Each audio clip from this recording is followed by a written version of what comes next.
کہ ایک بات جو میرا بیٹا کہتا ہے اور میں بھی پوچھنا چاہتی ہوں وہ یہ ہے کہ کیا مذہب کے بارے میں سوال کرنا غلط ہے؟ اگر ذہن میں سوال اٹھے تو کیا انسان دنیا کے ڈر سے باہر نہ نکالے؟ دنیا کے ڈر سے سوال کہاں نکالنا؟ یہ تو بحث سوال تو پہلے یہ اٹھے گا کہ دنیا کے ڈر سے کیا مراد ہے؟ غالباً گھر والے مراد ہے ان کی. انہوں نے تھوڑی سی حضور اس میں وضاحت یہ کی ہے کہ بچہ کہتا ہے کہ جب بھی کوئی ایسی بات ہو جس کا مذہب سے تعلق ہو تو آپ جذباتی ہو جاتی ہیں اور ڈسکریج کرتی وہی ہیں. میں سمجھا تھا، یہی تو بات میں کہہ رہا ہوں کہ ان کی یہی مراد ہوگی. دنیا سے ان کی دنیا تو ماں ہی ہے نا، کہ وہ ماں کے ڈر سے ہم بات نہ کریں. سوال یہ ہے کہ صداقت کے اوپر جو چیز بھی مبنی ہو اس میں سوائے خدا کے کوئی خوف نہیں ہونا چاہیے، اور صداقت سے کے معاملے میں خدا سے بھی خوف نہیں، کیونکہ وہ خود کہتا ہے کہ صداقت کی بات کرو. تو صداقت بے خوف چیز ہے.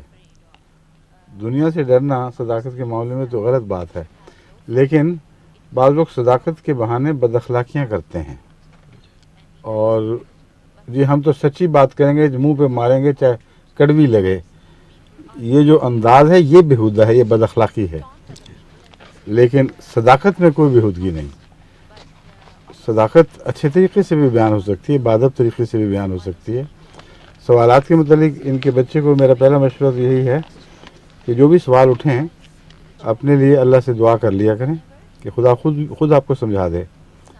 اور پھر دعا کے بعد اگر آپ سوال پوچھیں گے تو اس سوال کے انداز میں بھی شرافت پیدا ہو چکی ہوگی، کیونکہ جو دعا کرنے والا ہے وہ پھر بدتمیزی سے بات نہیں کر سکتا. اور جہاں تک یہ کہنا کہ مذہبی سوال کیوں کرتے ہو، میں تمہیں دبا دوں گی، یا جو بھی انہوں نے رویہ اختیار کیا، اللہ بہتر جانتے. ویسے تو بہت بااخلاق سوچی خاتون ہے، میں ان کو ذاتی طور پر تو نہیں جانتا، لیکن ان کو بعض دوست واقف جو جانتے ہیں وہ بہت ان کی تہذیب اور اخلاق کے متعلق اچھی باتیں کرتے ہیں. تو یہ میرا تو نہیں خیال کہ وہ یہ کہتی ہوں گی کہ خبردار جو بات کی، مگر اپنے منہ سے اقرار یہی کر رہی ہیں.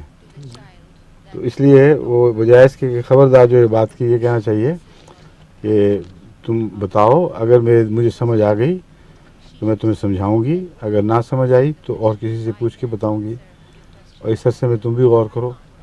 تو اس طریق پر کسی خوف کا سوال ہی باقی نہیں رہتا.